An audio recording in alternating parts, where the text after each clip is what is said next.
I'm with the other boy, the Act Man Gold. Apparently, politics and video games. Very neutral. Very, I have no feeling one way or another in this title about it. So give him a like and sub if you like him. Give me a like and sub if you like me. Let's see what he has to say. I'm very excited. This is our first Act Man React, I believe, since we started this channel. We haven't been doing reacts very long, so it could be good. It could be awful. It's about politics, but also about video games, told to us from Sexy Handsome Man. All art is political, or every video game is political. Oh yeah? No, All they're not. video games have political undertones. Is that what you're trying to tell me? Okay, what about, I don't know, Tetris? Yeah, tell me how I was actually stacking just thinking blocks Tetris. is political.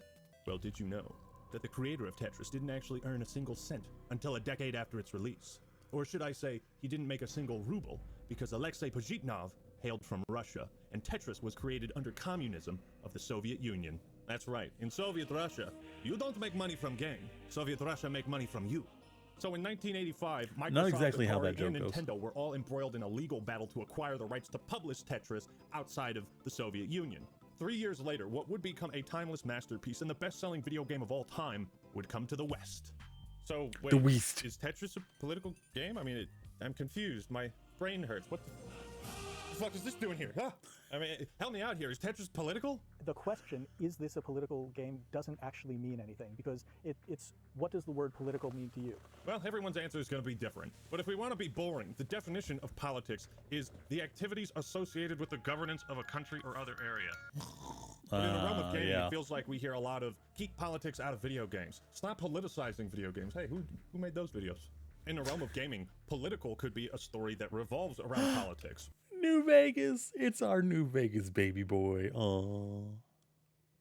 I can't wait to play that on the channel with you guys. Or identity politics, the depiction of world leaders, sometimes getting their heads blown off. That's fun. Can't imagine why Cuba was mad about that one.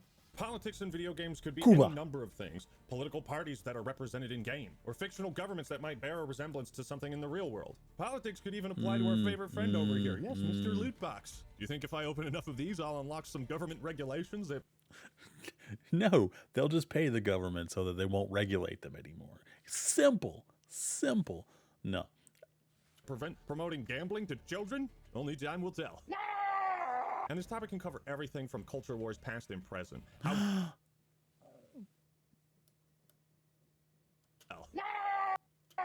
And this topic can cover everything from culture wars. It's the great justice warrior, single-handedly ruining game franchises. Give her a round of applause. Oh, middle fingers, no applause? Okay, that's understandable. Past and present. How games and their stories are interpreted to promote a particular message. Is that message worth promoting? Should games have a message? Which ones? How do you tell? What's up, everybody? This is the Act Man here, and today we're discussing what should the role of politics be in video games. Within the Villains. Political figures should always be villains. confines of a game itself, and within the culture of Because the they're studio villains that in real creates it. life. When does politics or political messaging improve a game, and when does it... I was about to talk about New Vegas, and then I got jump scared by this thing. I forgot what my message was because she looked at me, and I thought, gross. make it worse? Is it about the message or its delivery? How can you tell the difference? Is all media political? Are you fucking... No. This is a massive topic to deconstruct, and I think I know just where to start. So there's this game called Sex with Hitler, right? And it... That's making it into more and more videos about politics or how bad a game is or whether or not the game was bad enough to not get a sequel, but this game got multiple sequels. No, don't go. Wait. I was just kidding. All right. So in Sex with Hitler, Hitler is portrayed as having 2 testicles when historians actually debate this. Why are you leaving? By portraying Hitler with 2 testicles, fans were upset. All right. Politics and video games. That's the place to start. Wait, fans of which part of that? Fans of the game or fans of him? Sorry. So there's this game called Sex with Stalin.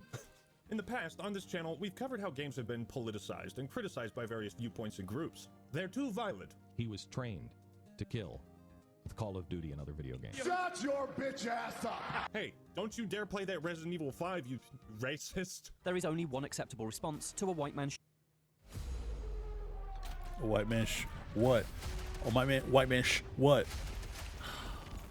Guess we'll never know. shooting waves of Africans for an entire video game. No. It's in Africa. But whenever video games are blamed for some societal woe, it's usually a desperate tactic to shift the blame away from whatever the real issue is. And today I wonder if they would have felt better about a black man shooting a bunch of black people. Huh. I would actually like to know the answer to that. we're going to do something different. We're going to discuss politics in video games. That's right. But let's go back to Tetris real quick, because none of the game's history or involvement in politics affected how fun Tetris was. Clearly, this was a game that transcended nationalities. Many of you likely never considered if Tetris was political, because that sounds really fucking stupid. On paper, we can't say every video game is political, but you can find deeper meaning in something if you look hard enough, and Tetris is proof of that. Like, did you notice the Moscow Kremlin at the start screen? Yes. How the fuck did I never see that before? With that being said, doesn't it seem like an injustice that Alexei was never properly rewarded for his innovation? One could look at this story and come to the conclusion that, well, communism has some issues. You don't say! While there are no overt political messages I've in heard nothing Tetris, but good like things about Bioshock or communism. Deus Ex, it still serves as a... Wait, Tetris. Blocks. In a communist society, we're all just building blocks, pieces of a greater whole, if you will. That's in every society. That's not just communist society. That's not the right route to go down. We have no power or agency on our own, and it's like Yeah, we're controlled that's by every some society. mysterious force that forces us down. And it's only Every when all society. the pieces work together as a commune that any progress is made, that we have any value. Again, every society, not just communism. One block out of place and the whole thing crumbles. Tetris is a game about falling in line. Get back to work. I think this type of Again, every society. That's not new or special to communism. analysis is part of the fun of what we do here on YouTube. Why do you think the Game Theorists is a channel that's gotten so popular over the years? I miss Matt. A lot of this stuff comes down We to all miss Matt. interpretation. I look at this guy from Ace Attorney Spirit of Justice. You know what his name is? Paul Attishin. Wait, keep politics out of my Ace Attorney games. Politics, how tiresome. That's why they call him the Prophet of Truth, because that's all he spits. You know, sometimes politics can add a whole new dimension and level of intrigue to an existing universe. In Halo 2, I honestly wish we got to explore more of High Charity before it's taken over by the Flood. This gigantic mushroom-shaped space station where a conglomerate of alien races all work together. It's kind of interesting that you see these, like, elite congressmen in the stands at the start, and then later on they're fighting in the Civil War. How did all these alien races come to work together? Why Maybe we should send our congressmen off to war, see how they like it. Maybe they'll stop perpetuating it. are the brutes suddenly shaking things up? Tell me more about the Grunt Rebellion. The taming of the hunters, the Grunt Rebellion. Were it not for the Arbiters, the Covenant would have broken long ago. The politics of the prophets in Halo 2 and their quest for power and dominance through religious dogma is the driving force of Halo, at least the plot, and it's the basis for their great journey. So exploring the politics of the Covenant leadership objectively deepened the lore of the Halo series, and was a net positive. It also led to some of the best fucking drama and dialogue you've ever heard. Tartarus, the prophets have betrayed us. But you know, Nintendo doesn't really do He got political blocked. games, do they? Right, Reggie? Making political statements are for other people to do. We want people to smile and have fun when they play our games. And he's Bless, right. Games don't bless have that to make sweet a summer statement, child. nor I should love every him. game be expected to. We all do, Although, and we Super miss him. Mario Sunshine has quite the statement to make about climate change if you really think about it. There used to be more sunshine, and now we have all this goop everywhere. Fucking Bowser and his dumb amusement park What does that have to? Why would goop on the ground affect sunshine? polluting the sky with greenhouse gases. Why is the government of Isle Delfino arresting Mario and not Bowser? What the fuck is this kangaroo court? Is this really the best place to go on vacation? Okay, I'm sorry. But when making a game about war, specifically modern warfare, are the creators To be fair, war is a genre of game. Well, I guess yeah, I'd say war because it kind of made their own. You know, Counter-Strike, Call of Duty, Medal of Honor, like that genre of let's do war every game. And politics makes sense. Metal Gear Solid, politics makes sense. There's a lot of game where politics just like makes sense for it to be the focus. obligated to include some kind of message or theme? No! Nope. Just fun. Yeah, it doesn't have to include a message, but the theme is war and politics because that's what causes the wars. But it doesn't have to have a message in it about any of it. Follow your passions. Make what you want and what's most entertaining. But, if you're gonna cover, like, real history, you gotta try to respect that. The cold hard truth is that I don't give Yeah, a shit whether avowed. No, I'm kidding. No. Assassin's Creed Shadows. I just like the running joke of blaming everything on Avowed. Although Concord could slip in there from time to time. But honestly, Assassin's Creed Shadows kind of beating itself down, and it's kind of sad at this point.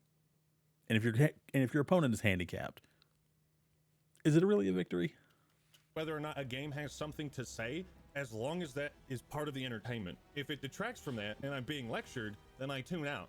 Call of Duty has always been controversial for its ruthless depiction of war, politics, and you know what? Sometimes America is the bad guy. Or at least the bad guy is American. I think General Shepard is one of the greatest villains the series has offered.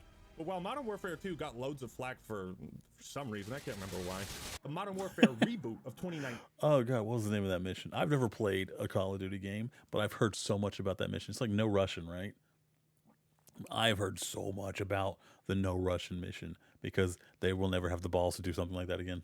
Was controversial, ironically, because it wasn't political enough. They were taking so much heat, the developers at Infinity Ward had to make a statement about it. Are we telling a story that has anything to do with the specific governments of any countries that we are portraying? No. But critics felt the game purposely hid the US's involvement in the Highway of Death mission, an event where during the Gulf War the US bombed retreating Iraqi soldiers and civilians. But you know, it's a video game and we want to sell this to Americans, so let's just say the Russians did it. You guys hate the Russians, don't you? See, I have a problem with including a mission that's based on a real event and then trying to sanitize it. It seemed like Infinity Ward wanted to avoid portraying the, shall we say, questionable things the United States did during the Gulf War. And I don't know about you, but it always pisses me off when Call of Duty just is clearly pulling punches and trying to give us some pussy-ass version of war. I shot at the Nazis, that is my plan. Let's go save the Jews, guys, hooray! Speaking of, who could forget playing as... Yeah, screw them. Am I right, guys? My team in Call of Duty Vanguard and fighting who? The enemy team. God. Grandpa, can you tell me about your team?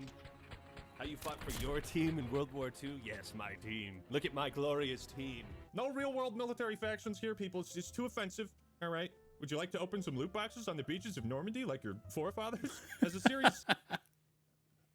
You opened them on the beach during war? That feels a little insensitive. Seems to continue losing respect for real military conflicts and portraying them as accurately as they That's can. good. I, too, have a declining respect for Call of Duty. Call of Duty fans don't agree on much, but one thing we all agree on is that COD 4 was probably the best. And comparing it to the Modern Warfare remake, COD 4 was way more nuanced. And they intentionally avoided naming real-world countries or people because all they wanted to do at the end of the day was take the style of World War II. See, that's smart. I didn't think about just not naming the cities you go to or the people. Like, I guess you could come up with fake names, but it might just be safer to just never say a name. Like, oh, somewhere in the world, somewhere in the Middle East or somewhere in Europe. Just don't say an actual name of where you're going. Shooter they had and change it to a modern setting. Even though COD 4 reflects real-world events, it's up to each individual player to interpret what those might mean. But there's clearly no direct political statement preached. Oh, that dude flipped, and you could even shot the guy. The dude's arm came off. That was a good shot. Holy crap. It's just pure FPS, solid entertainment. And it depicts modern warfare in a more ambiguous way. Call of Duty 4 was political by nature, not by design. And that's a huge difference that a lot of people don't talk about. What's another good example? World at War. Call of Duty World at War is fucking awesome. It's a masterpiece. But its politics are very far divorced from our current timeline. At least I think they are. So nothing is really controversial about its portrayal of World War II and the horrors that lay within. I think the game is as historical. I think if you slit someone's throat, you don't need to kick them over. It doesn't feel necessary. It feels like overkill. As it can be, and it pulls no punches. World at War starts with the kicking? Ends with the statement it has to make. World War II was fucked up. That's it. We know who the bad guys are. However, while they show the bloodlust, vengeance, and hatred of the Russian people through Reznov, Treyarch did something interesting.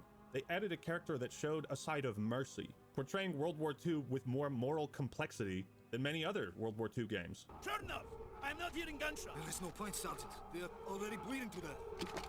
Then maybe our friend will have them bleed faster. The Nazis are bad, but are we going too far? Type shit. That's why Chernov and Reznov act as your moral guidance through the Russian side of the campaign. And the They're decision is Russian on whether fairies they on your carry out shoulders. Reznov's vengeance or embrace Chernov's mercy. And you get slightly different monologues from Chernov's journal depending on your choices. His bravery on the battlefield is beyond question, but he has also shown mercy amidst the brutality of the Red Army. His merciless brutality defines him only as a savage. just like the rest of the Red Army. Now, as an American, we all learn about in school how communism is, well, kind of bad, which it is. But it's interesting then that between the American and Russian campaigns of World at War, American fans overwhelmingly prefer the Russian side. Reznov is just the coolest, for starters, and he's in Black Ops 1. But more than that, the story where communism wins and the Soviet flag is hoisted atop the Reichstag is portrayed so fucking well, it makes you patriotic for a foreign country that doesn't even exist anymore. As long as you live, the heart of this army can never be broken. That is the power of storytelling. I'm convinced the Also, it's fun to play out things that didn't happen. Because if you play the American side, you're like, okay, yeah, this is just history. This is probably what would have happened. Whereas if you play from the Russian side, you're like, fantasy, yes. The only thing art needs to do is either entertain or enlighten or both. And World at War does get both. out of the It seeks only way to portray World War II in the dark, gritty, morally complex time that it was. And it did so with resounding fucking success. Some games outright promote an ideology. Others avoid talking about that shit at all. And very few games make it their mission to critique a specific ideology. Ladies and gentlemen, allow me to introduce the man of the hour, Andrew Ryan, who is here to ask a question. Iron Mouse knows who that is now. Is a man not entitled to the sweat of his brow? BioShock is unequivocally one of the greatest FPS games of all time. The concept and art direction alone it's just fucking perfect. They really got to make a TV series or movie out of it. This is quite literally the game that started. That's interesting. Why haven't they? I mean, this has like all the earmarks of something that would make a great movie or TV show. The debate on whether video games could be called art. Personally, I think the conversation should have started with Halo. Although, who would you cast as the villain? That'd be really tough. Because you'd have to get someone who like really, really nailed that character. But that's just me. BioShock is in fact a direct response to the novel Atlas Shrugged by Ayn Rand. Now, in the book, the United States has become a dystopian hellhole burdened by endless laws and regulations that restrict people's ability to be entitled to the sweat of their brow. The book discusses the morality of pursuing your own self-interest, and it's a rejection of altruism, helping others in need instead of only looking out for your self-interests. Ayn Rand promotes the idea that capitalism, when taken to its most extreme, is the ultimate system of freedom and productivity. Regulations and wealth distribution are forces that restrict the most gifted minds and their ability to innovate in our society. Ayn Rand asserts that it is these great minds in society that keep it moving, the innovators, the intellectuals, and entrepreneurs. And if their talents are restricted, society crumbles, because so much hinges on the intellect and mind of so few. Her ultimate point was that when individuals are allowed to pursue success without any restrictions, regulation, or government interference, society thrives. And that's exactly what happened in Rapture. So Ken Levine, director of BioShock, looked at Ayn Rand's argument. That doesn't seem like that's driving. Let's put your theory to the test. Again, more games I've never played, but I've heard nothing but good things about these games. Mainly the first one. Second one, I don't remember hearing as much about, but I hear people really liked it. Let's see if this works. Spoilers for BioShock, it did not work. These sad saps. They come to Rapture thinking they're gonna be captains of industry. But they all forget that somebody's gotta scrub the toilets. What an angle they gave me. I hand these mugs a cot and a bowl of soup, and they give me their lives. We all know what happened in Rapture. They find a magic sea slug that gives them superpowers through a genetic substance known as Adam. But then they all get addicted. The sea slugs are limited, so some genius German scientist is like, hey, wait a minute. We can just put the slugs in orphan girls, and they'll continually produce this miracle drug, and they'll be able to recycle it. And oh, by the way, little sisters were a metaphor for stem cell research and the morality of, using unborn fetuses in scientific experiments. Were they? I never knew that. Kind of explains why they're children just hanging out with all this magic power. Now, it's one thing to agree or disagree with either Ayn Rand or BioShock, but the whole point is like understanding what things mean. And much like Tetris, without knowing the political inspiration for BioShock's story and universe, you can still enjoy it like any other game and be totally immersed and enraptured in the world of Rapture. The Little Sisters could be an explicit critique of Ayn Rand and saying, okay, BioShock drinking that in Ayn Rand's worldview, even orphan children would be a commodity. Let's make money off of those suckers. Oh, they're One cute, could though. also look at that incredible moment where you first walk into the lighthouse and you see no gods or kings, only man. Rapture is a godless city, devoid of religion and faith, and that's designed by intent. So there's no accountability from the man upstairs. As history and also Halo 2 have shown, religion can obviously be involved in politics. So when taking that out of It the almost equation of always society, is. do our values also degenerate? Now, the neat part about BioShock is obviously the ultimate twist, but throughout the game, you basically learn that you have had no free will. You've just been directed by code phrases, by this mysterious voice over the radio, like so many other games. Oh, spoiler alert. If you haven't played it and plan on it, this is a big spoiler. You should click off now. But then come back and put it on 0.25% speed, and you're welcome to mute it for engagement. Would you kindly? Would you kindly get this? Would you kindly find that? Would you kindly find that? Would you kindly find? Would you kindly get this? Would you kindly head to Ryan's office and kill the son of a bitch? And that you never had free will. Well, except for one choice. The Little Sisters present the ultimate question of BioShock. Do you harvest Adam from the Little Sisters for your own self-interest? Do you end their suffering, or do you act altruistically and with empathy and save them? Do you, as the player, take what you can and give nothing back, or give something back and accept what you're given? These are powerful questions, I think. Now, here's the thing. I've noticed in the gaming zeitgeist, there's this like weird fixation on only enjoying media that validates your own beliefs. And truth be told, I've never popped in a game and been like, yeah, oh, BioShock, I sure hope this is a critique of late. No, it's not for people who actually enjoy video games. It only affects people who don't care about video games and only care about the message. I mean, the Call of Duty he was talking about, where people much prefer the Soviet side. They don't actually believe communism is better. They just believe it was a better side to the story because it's something you never get to see from that point of view. Much like they don't care if something aligns with their points of view, if it's fun or engaging or just tells a really good story. That's really all that matters. It's not going to change the way you think about something. If you're scared, doing like reading something or listening to something or playing a game might change your worldview, then your problem is that you're stuck in your worldview and not open to new things. And honestly, your worldview is already shaky if you're scared one thing might immediately change it. Maybe you should play that or listen to that or read that, because you don't sound sure of what you actually think you believe. Stage capitalism and how society needs social programs to help the less fortunate. Who the fuck thinks like that, dog? Just play the game where you beat up and shoot the mutated scuba divers. Even if BioShock has a message that you ultimately disagree with, the game is still fun as shit, and you don't have to think about that. That is not how that would work. If you work. look for political messaging, They have never seen the sun. There's no way they're just immediately okay with it like that. you can always find it. And if you can't find it, you can Jace! Birder! just come up with some bullshit. I think what BioShock does a really good job of is showing that a utopia of the best and brightest people making up society would not work. Because the best and brightest people are not going to want to do the dirty blue-collar work that's necessary to keep the gears greased, the water flowing. You know, that guy that fixes the pipes and makes sure this whole place doesn't get fucking flooded? Yeah, you kind of need him in society, because this death trap of a city was built underwater. Why? Did Andrew Ryan know that people can't breathe underwater? Was he stupid? There's tons of debate to be had about, you know, the themes of BioShock. One thing that's interesting is the idea of a utopia with ultimate freedom for all ultimately can't work. Such a society is ripe for exploitation and corruption, as there are no guardrails in place to stop the main villain, Frank Fontaine. Andrew Ryan could not control or contain Fontaine without violating his own beliefs and yanking the great chain his way. So in essence, Andrew Ryan becomes the very thing he sought to leave. Regardless, I think BioShock represents politics in video games at its best, or near it. When we have something to talk about and debate, ideas and concepts to share with one another, that's when video games turn into like a fucking book club, right?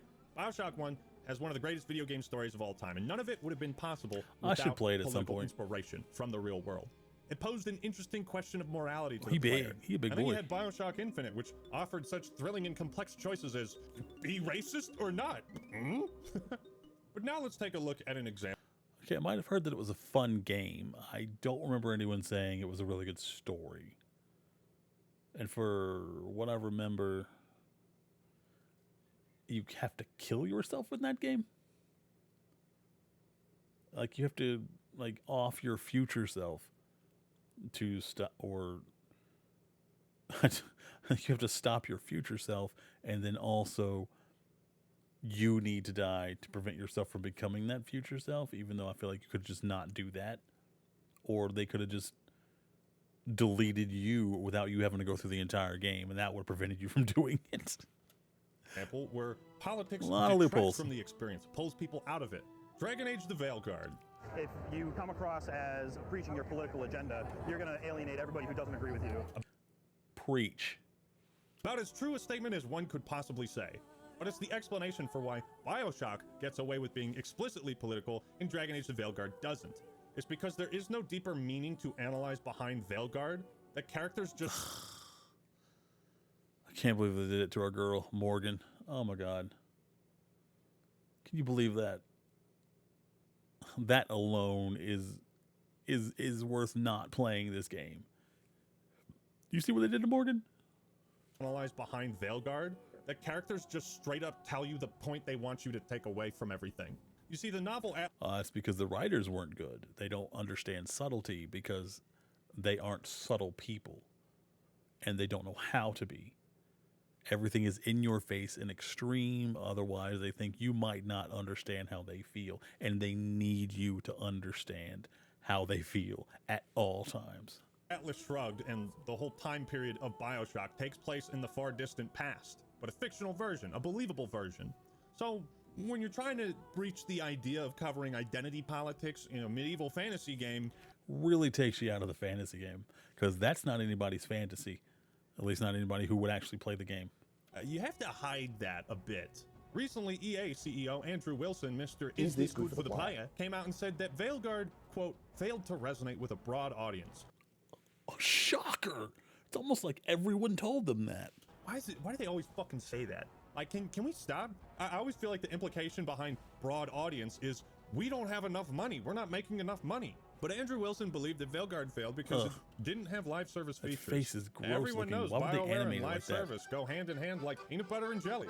Now, there's several reasons why Veilguard didn't appeal to that mythical broad audience. Corporate meddling, a bizarre rebrand late in development, the 10-year gap between Inquisition not being relevant, BioWare's slow, declining overall reputation, the ongoing layoffs across the industry. But in the focus of this Bad writing, bad design. This video, we're talking about the writing. BioWare Boom. is no There it stranger is. to writing games with a diverse cast, who represent different worldviews. Now, to be fair, I heard the art, like the backgrounds and scenery and whatnot in Veilguard, were really good. Everything else was garbage, though. Religious orders, and parts of these fictional universes. And Talizora Vas Normandy, our wife. So why is politics now suddenly a problem in Veilguard? Because it's written like dog shit. It's the biggest piece of dog shit. The way to get audiences He would know. He acts like one.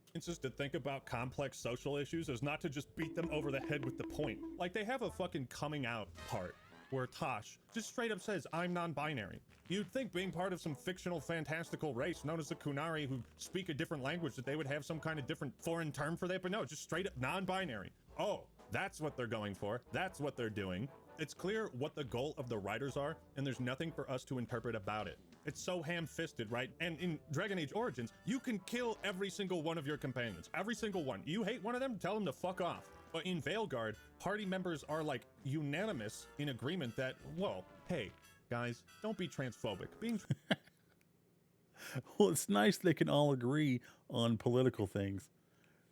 That always makes for a very interesting and diverse cast. When you all think the same, that's diversity. transphobic is part of the problem, when really it should be up to the player's choice if they want to recruit this companion and how they want to treat them. In RPGs where you recruit a group of companions, there should always be at least one Such a racist. But she was more useful than Caden. So I always let Caden die and kept the racist.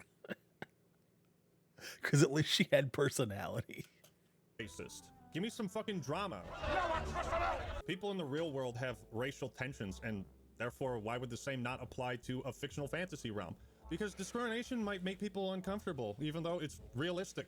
And let's not pretend like the idea of some character that breaks gender norms is like inherently a bad thing. You don't have to look far in film and video games to see a deep admiration and reverence for female characters that break typical gender norms and embrace the role typically reserved for masculine men. If your goal is to tackle identity politics and inclusion in video games, or really any issue for that matter, then as Kreia said, then you will need the contrast. You will need characters who despise this person's identity and what they stand for, and you, the player, should be given options to talk shit to them, as opposed to every single party member in complete agreement that, hey, discrimination is bad. We see this in Origins, right? The Kunari are basically a society of what it would look like if communism worked. Everyone's inspected at birth, they're given their role at birth, their role is their name. So what you have in Origins is this clashing of beliefs and cultures. Sten comes from the Kunari, where women are artisans and merchants, not warriors, but every female companion can talk to Sten about this. And they don't just say, wow, Sten, you're sexist. No, they say, I can fucking fend for myself. So the game is not telling you what to think or believe or who to agree with or disagree with. Both characters are making their respective points, and it's up to you to decide who makes more sense. That's how it should be. But if this were Veilguard, they would just accost Sten and be like, pull above. Kind of like what they did with David Tennant in Doctor Who, where they only brought him back to shame him for being a man, and then told him to kick rocks. You did a sexism. So now I want to talk about the trick to writing politics in video games, because it is a magic trick, and there's no better source to go to than Chris Avalon, one of the main writers for two of my favorite games of all time, Knights of the Old Republic 2, Fallout New Vegas, and several others. Both of those are bangers. In bangers. an article titled, Can Stories Be Apolitical?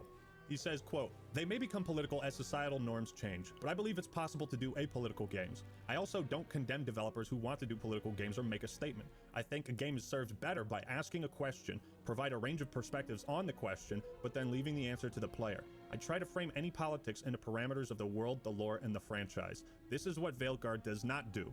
It frames it within the context of our modern real society, not— And then it provides the answer, and you are not allowed to think any other direction about it. And that's why it doesn't work, because it doesn't provide you with all the possibilities. It gives you, hey, this is racist or sexist. It's wrong. Believe that or else. Not that of Dragon Age. Chris goes on to say, the reason I take this approach is because I view games as entertainment. If you're purposely pushing an agenda or point of view in your game, especially a real world one that's clearly divorced from the game world, and you're dictating that perspective as correct versus asking a question or examining the perspective more broadly, then it's— Thank you, Trust Poison. Also, super dope name. What is it? Trust Paul. Okay, I thought it said poison. It did not say poison. Thanks, Trust. Trust. Ooh, you have a web browser game? What is the web browser game? It's left the gaming realm and the game has become a pulpit. A pulpit being a raised platform or lectern from which a preacher delivers a sermon. I think a game, especially a role-playing game, can have considerable amount to say by examining what the player brings to the equation and players asking themselves what kind of character and what kind of player they are when confronted with a situation that's not clearly black and white. That is the magic trick of writing politics in video games. It is maintaining the illusion that the player doesn't know what the writers think or believe, that you're not being dragged to what the writers think is the correct— Which you are in Veilguard in a lot of modern games. Like, they drag you kicking and screaming, and that's why nobody walks through that door, because they know at the other end of that door, on the other side of that door, it's not going to be a fun time for you. To have. And no game does this better than our last example, Fallout New Vegas. One of the GOATs! One of the best games ever made. New Vegas, let's go! You can send the link. I'm probably not going to play it today. I'll probably play it Thursday. That's when I'm playing some indie games. So it'll most likely be Thursday. When it comes to writing politics in video games, I'm actually going to wrap up the stream here after this video is over. I didn't realize it was going to be so long, but I keep adding to it. This is the king. Think about this. New Vegas is written so fucking well. You can be convinced to support slavery and genocide as morally virtuous. God, I love New Vegas. Smell that air! So, I'm always up for indie games. Last week, we played a bunch of demos from— I don't know which part. There's like 2 sales going on Steam. I downloaded some demos and we tried them out. Found some good games we're definitely going to get when they launch. We're playing some indies on Thursday. I can bump one of them if I look at your game and it looks pretty good. Especially if it's different from the indies that I have lined up. Because like 2 of them are very similar. So I wouldn't mind bumping one of those for something different. The premise of New Vegas is that nuclear warfare has devastated the world.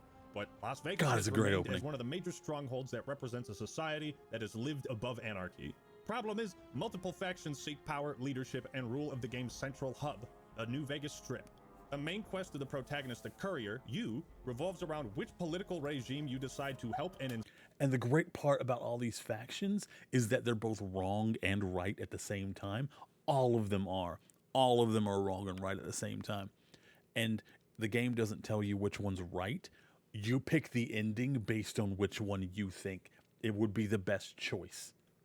Install as the new... Spoiler alert, they're all wrong. Even the ending where you take over.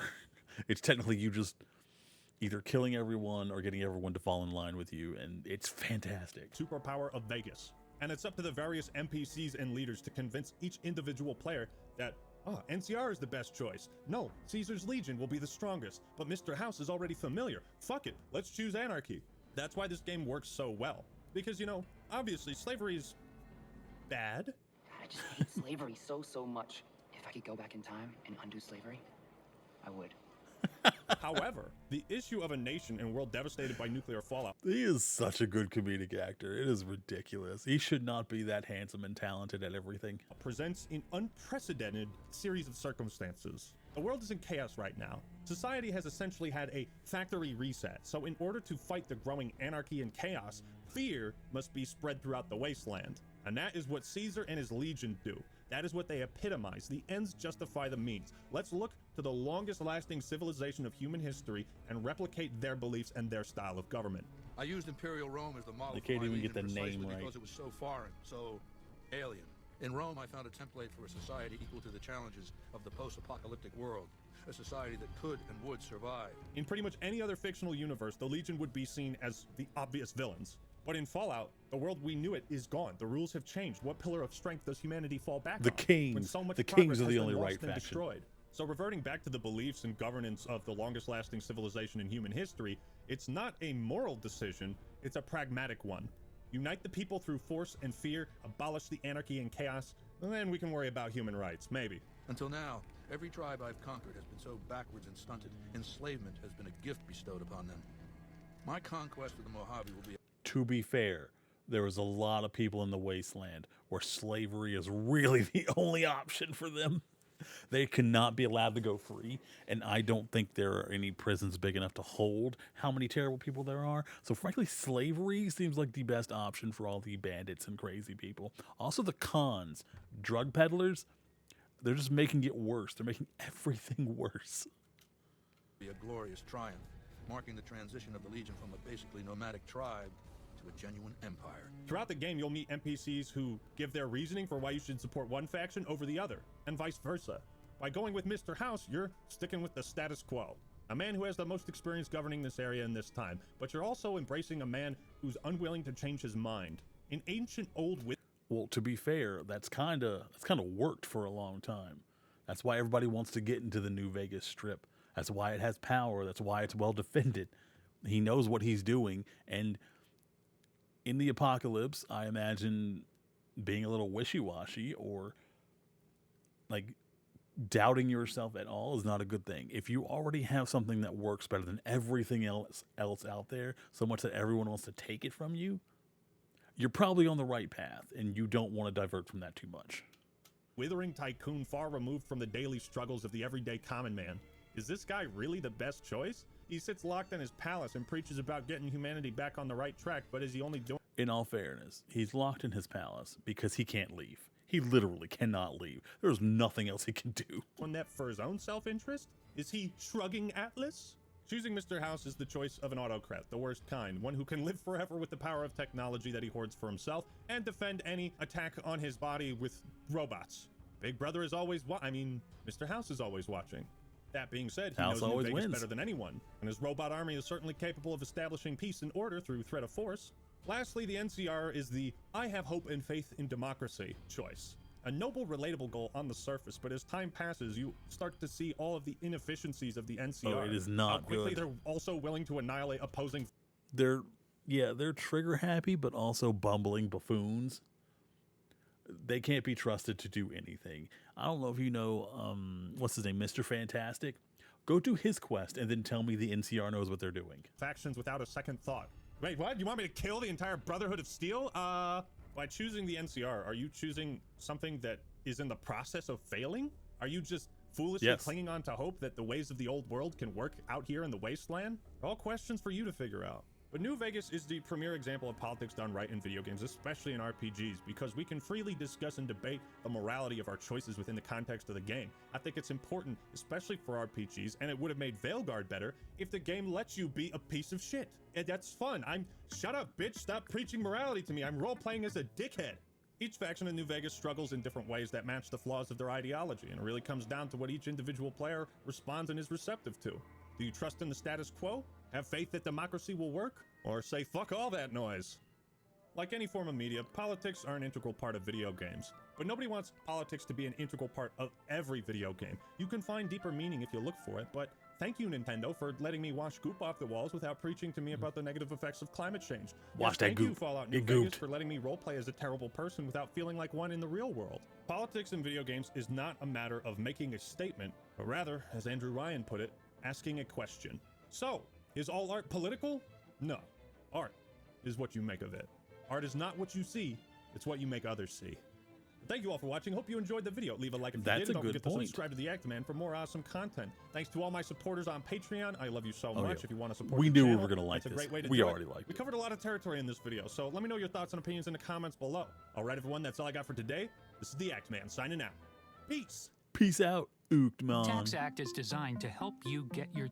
Okay, calm your boobs. Calm your boobs. Relax. Stop putting it there. Never mind. We're gonna end anyway.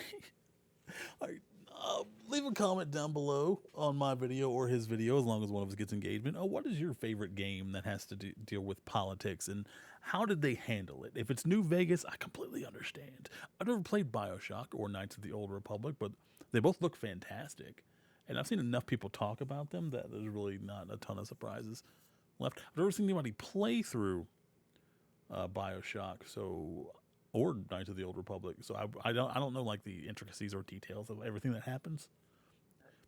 I got the gist of the stories. That's about it. So they'd probably still be a fun playthrough for me.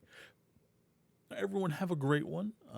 Like and sub to him if you haven't already. He is wonderful. I'm gonna link the original video down below when I post this. I'm trying to get better about that. Have a wonderful Sunday if it's Sunday for you. If it's Monday for you, I'm sorry you have to start your work week. Stay safe, stay hydrated, enjoy whatever weather you have while you have it. Take care of yourself and take care of somebody else. Mwah.